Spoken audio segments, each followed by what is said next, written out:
హల్లెలూయా. యేసు ప్రభు ఆమె చరిత్ర చెప్పగానే, యేసు ప్రభు ఆమె యొక్క హిస్టరీ చెప్పగానే అది రియల్ స్టోరీ. ఆమె తమ తప్పు ఒప్పుకుందండి. నిజమే, నాకు 5 పెర్మిట్లు ఉన్నారు, కానీ ఇప్పుడున్నవాడు కూడా నావాడు కాదని ఈ సత్యం చెప్పాడంటే ఈయన మెస్సయ్య, ఈయన యేసయ్య. చూడండి, ఇంచుమించు 2-3 గంటల సేపు ఎదురే మాట్లాడుకుంటున్నారు. శిష్యులేమో ఆహారం తింటగిపోయారు. యాకోబు బావి దగ్గర వేసి ఒక్కడే ఉన్నాడు. ఆ మెట్టు వచ్చారు, ఆమె నీళ్ళు కోసం వచ్చింది. ఆమెతో మాట్లాడుతున్నాడు వేసి. ఈనాడు మన ప్రజలు ఎంతంటే ఒంటరిగా ఉన్న స్త్రీతో ఒక పురుషుడు మాట్లాడుతుంటుంటే అతడు అన్నయ్య అవుతాడా అనవసరం వాళ్ళకి, అతడు బాబాయ్ అవుతాడా అనవసరం వాళ్ళకి, అతడు బిరదండ్రి అవుతాడా అనవసరం వాళ్ళకి, అతడు నాన్న అవుతాడా అనవసరం. వాళ్ళిద్దరితో మాట్లాడేసుకున్నారు. వాళ్ళిద్దరికి ఏదో సంబంధం ఉంది అని తాటాకులు కట్టేసి ఊరంతా తొక్కేస్తారు. ఆ ఇంటికి వెళ్ళి చెడు మాటలు చెప్పేస్తారండి వీళ్ళు. ఇది అలవాటులకి. ఊళ్ళో ఉన్న కుక్కలు మొగితే చూడండి, ఊర కుక్కలు మొగుతాయి, బో బో ఎవడన్నా మొగుతాయి. అలాంటి ఊర కుక్కలు లాంటి వాళ్ళు మాయమాట చెప్పుకొని బతికేసే వాళ్ళు ఉంటారు చాలా మంది. ఇక్కడ యేసు ప్రభు ఆ స్త్రీ మాట్లాడుతూ ఉన్నారు.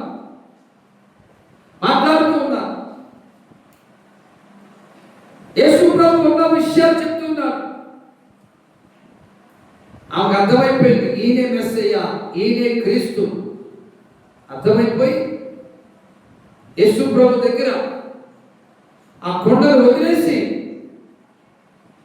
వెళ్ళి సమరయుల దగ్గరికి వెళ్ళి, తన బంధువుల దగ్గరికి వెళ్ళి, తన కులస్తుల దగ్గరికి వెళ్ళి, నేను యేసయ్య చూశాను, నేను మెస్సయ్య చూశాను, రండి రండి రండి అని పిలుచుకుంటూ యేసయ్య దగ్గరికి సమరయులను తీసుకొచ్చింది. దేవుడికి స్తోత్రం చెప్దాం. హల్లెలూయా. మరి మీరు ఎవరన్నా పిలుచుకుంటూ వచ్చారమ్మా? మీకు మీరే వచ్చారా? సుబ్బయ్య గారిని నాకు ఎవరి దగ్గర ఉంటుంది ఏమో, ఆ పక్కకి వెళ్ళి ఆ రత్నజ్యోతిని పిలవచ్చు, నిద్రపోతుందేమో.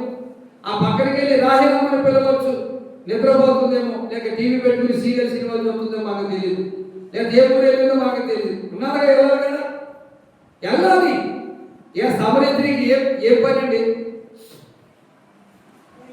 సమరస్త్రీకి ఏ పని? మొత్తం చూస్తారు. ఏముంది? చూస్తారు. చూసే కొన్ని చూస్తూనే ఉంటాయి. ఈరోజు బుధవారం రాత్రి తెలుసు కదా. ఆ తల్లిగారు ఏమన్నా పిలిచారా? ప్రార్థనకి వెళ్ళాలని వచ్చేసింది విశ్వాసంతో. ఎవరు పద్మ గారు వచ్చింది. మరి ఈనాడు జనాలు ఎలాగున్నారంటే, పాస్టర్ గారు మీరు వచ్చిన వాళ్ళకి తాజాగా కడతారు, మీరు మరి కరెక్ట్గా ఏం చేస్తాం? మనలో ప్రేమ లేకపోతే ఎట్లాగండి? మనలో ఐక్యత లేకపోతే ఎట్లా? లేకపోతే పంపుతారు మనకెందుకండి? లేకపోతే పేషీలు మనకెందుకు? పద్మ గారు వచ్చేటప్పుడు ఆ ఎనిమిది అమ్మాయి మీ వాళ్ళేగా, రాత్రికి వెళ్తావా, ఇంటికంటే ఏమవుతుంది నీకు, రాత్రికిరా అని మాట కలుపుకొని పిలుచుకోవాలా? అది లేదయ్యే, ఎదురుగా ఒక కనపడుతుంది. ఆమె చెప్పచ్చు,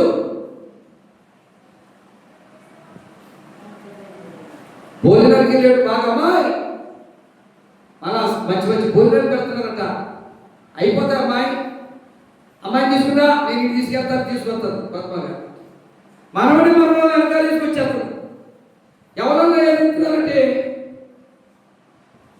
కూతురు భోజనం మాతే తొందరరా, నీ పేరు కూడా రాకపోతే ఇక్కడ సేరరా ఫోన్ చేస్తారు, పిలిచారు. అప్పుడు బంధువులు బాగా గుర్తొచ్చేస్తారు, తెలుసు బాగా గుర్తొచ్చేస్తారు, తోబుట్టులు బాగా గుర్తొస్తారు. మరి ప్రార్థనకు మాత్రం ఏంటో కానీ సాతాను గారు పెట్టిన బంధాలు, సాతాను బంధించేశాడు. ఎక్కడెక్కడ బంధించేశాడు. అందుకన్నాడు, సాతాను శోధనలు అధికమవుతాయి, నువ్వు భయపడొద్దు, నువ్వు దిగులు పడొద్దు.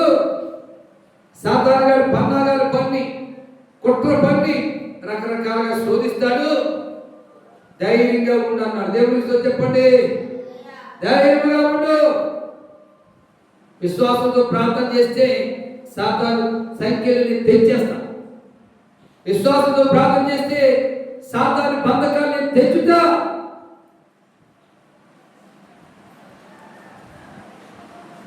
అని దేవుడు చెప్పాడు. ఇప్పుడు యేసు ప్రభు ఆ స్త్రీ ఇద్దరే ఉన్నారు అక్కడ. ఏమన్నా ఇద్దరే ఉన్నారు, ఆ ఇద్దరు మాట్లాడుతున్నారు. యేసు ప్రభు ఏదైనా అడిగితే ఆ జవాబు చెప్తుంది, ఆమె ఏదైనా అడిగితే యేసు ప్రభు జవాబు చెప్తున్నాడు. ఇంచుమించు 2 గంటల సమయం ఈ సంభాషణ జరిగిన తర్వాత యేసు ప్రభు అన్నాడు, ఒకనొక రోజు వస్తుందమ్మా, దేవుడు ఆత్మస్వరూపి, దేవుడిని ఆరాధించేవారు ఏమన్నాడు ఇక్కడ, దేవుడు ఆత్మ కనుక ఆయనను ఆరాధించేవారు ఆత్మతోనూ సత్యముతోనూ ఆరాధింపవలెను. ఆ స్త్రీ అంటుంది, ఆయనతో క్రీస్తు అనబడిన మెస్సియా వచ్చునని నేను అప్పుడు ఆరాధిస్తామంటుంది. ఈయన ఆయన గుర్తించరా. ఆమె చరిత్రంతా భక్తమయం చేసిన తర్వాత, ఆమె హిస్టరీ వాస్తవమైన హిస్టరీ చెప్పిన తర్వాత అప్పుడు గుర్తించింది, ఈయన మెస్సయ్యా, ఈయన యేసయ్యా అని. యేసు ప్రభు దగ్గర ఆ కొండను వదిలేసి, ఆ కొండని పాపం యేసయ్య పాదాల దగ్గర పాపం అనే కొండను విడిచిపెట్టి ఆ సమరయ దగ్గరికి వెళ్ళి, ఆ సమరయ దగ్గరికి వెళ్ళి సువార్త చెప్తుంది. మనం ఎదురు చూస్తున్న క్రీస్తుని మెస్సయ్య వచ్చాడు, ఆయన చూశాను, మీరు రండి, మీరు రండి, నేను చూపిస్తానండి, చూపిస్తానండి అని చెప్పగానే వాళ్ళందరూ కూడా ఏంటి నిజమేనా, వాస్తవమా, ఈ డోర్ నిజమేనా అని అనుకుని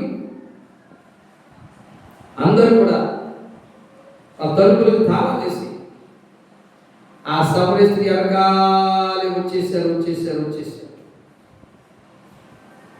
వచ్చిన తర్వాత ఆ యేసు ప్రభుని చూసి యేసు ప్రభు దగ్గర కూర్చొని యేసు ప్రభు చెప్తున్న మాటలు విని అన్నాడు, అమ్మా నువ్వు చెప్పింది విన్నాము, కానీ ఈయన మాటలు విని మాకు అర్థమైంది, ఈయన నిజముగా లోక రక్షకుడు. దేవునికి స్తోత్రం చెప్పండి, హల్లెలూయా. ఈయన నిజముగా లోక రక్షకుడు. దేవునికి స్తోత్రం చెబుదాం, హల్లెలూయా. ఈయన